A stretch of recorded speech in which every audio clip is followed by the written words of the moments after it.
Our last in-depth report on Citilink revolved around the quality of each stop along its routes. The weather was also a little nicer then. But when Teresa H. reached out, she said she was concerned about something else. Somebody said, hey, call 21 Alive, so they could get to the bottom of what's going on. She was worried Citilink's bus route number 5 was about to disappear. Don't take it, snatch the mere thing out of the community that is an asset that they need for their everyday living. Teresa is a New York City transplant who's lived in Fort Wayne since the late 90s. She said it was a big adjustment coming from a bus and subway system that could take you to and from the 5 boroughs any time of day. Yes, it was, because I'm like, where the heck I'm at? And I'm still adjusting, being here 25 years. Teresa understands that comparing Citilink to New York City Transit is, you might say, big apples to oranges. But as a daily rider who makes 2 or 3 transfers to and from work, she didn't like hearing about proposed route changes.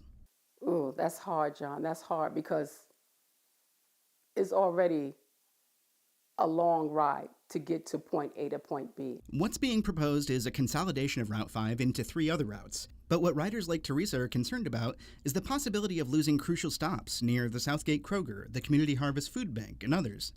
And that would be a big loss for people on the South Side if they were going away. Number 5 is one of the routes that's being considered for discontinuation. However, all of the areas that are served by Route 5 would continue to be served by services realigned in the same area. And this is where the details seem to have gotten lost in translation for some riders. The current proposal calls for Route 7 and 7A to absorb Route 5 stops in order to cut out some redundancies.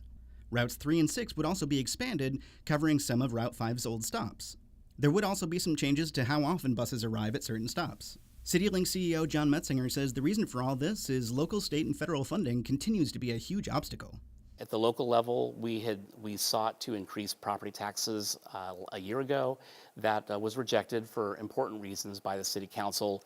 And now the state legislature is, with Senate Enrolled Act 1, further reduces local revenue. State funding for public transit has been flat for 12 years. And now federally, the Trump administration is proposing to remove all federal funding for public transit across the nation. And so that's a conversation we have to have with our elected leaders. It's a conversation Metzinger and Teresa want you to participate in at the final public input session.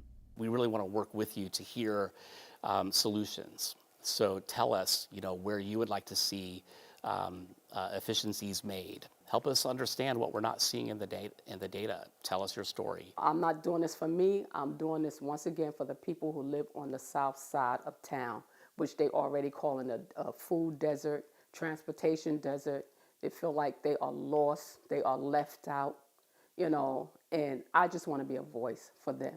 For 21 Investigates, I'm John Wagner reporting.